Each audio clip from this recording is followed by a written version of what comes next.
السلام علیکم۔ Islamic world YouTube channel کے دیکھنے والوں کے لیے آج کی ویڈیو میں لے کے آئے ہیں ایسا مجرب عمل جس سے بیوی اپنے شوہر کے دل میں اپنے لیے محبت پیدا کر سکتی ہے۔ اگر آپ کا شوہر غصے کا تیز ہے یا آپ کی طرف توجہ نہیں دیتا یا اس کا آپ کی طرف دل نہیں لگتا تو آپ یہ وظیفہ انشاءاللہ کریں، آپ کے شوہر کے دل میں آپ کے لیے بے پناہ محبت پیدا ہو جائے گی۔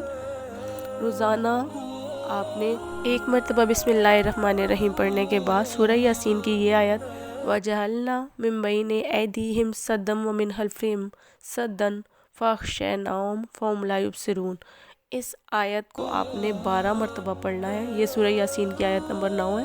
اور کسی بھی گڑ، چینی یا میٹھی چیز پر دم کر کے اپنے خاوند کو کھلائیں۔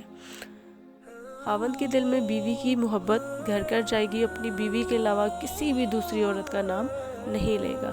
اور ویسے بھی مردوں کے بارے میں ایک حدیث ہے کہ نبی کریم صلی اللہ علیہ وسلم نے فرمایا تم میں سے ہر ایک حاکم ہے اور ہر ایک سے سوال ہوگا، بس امام حاکم ہے اس سے سوال ہوگا، اور مرد اپنی بیوی بچوں کا حاکم ہے اس سے سوال ہوگا، عورت اپنے شوہر کے مال کی حاکم ہے اس سے سوال ہوگا، غلام اپنے سردار کے مال کا حاکم ہے اور اس سے سوال ہوگا۔ تم میں سے ہر ایک حاکم ہے اور ہر ایک سے سوال ہوگا۔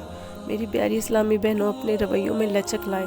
مرد کو اللہ تعالیٰ نے حاکمیت دی ہے، اگر آپ اس کو غلامی کی طرف لے کے آئیں گے تو اس میں ہم اپنی دنیا بھی تباہ کر لیں گے اور اپنی آخرت بھی تباہ کر لیں گے۔ اس وظیفے کا مقصد صرف آپ کے شوہر کے دل میں آپ کے لیے محبت پیدا کرنا ہے، اس کو آپ کا غلام بنانا نہیں ہے۔ معاذ اللہ ہمارے اسلام میں بھی مرد کو غلام بنانے کا کوئی حکم نہیں ہے، کیونکہ ایک نیک اور تابعہ عورت جو ہوتی ہے وہ جنت میں حکومت کرتی ہے۔ اس کے لیے پرندے استغفار کرتے ہیں، یہ میرے نبی کا فرمان ہے۔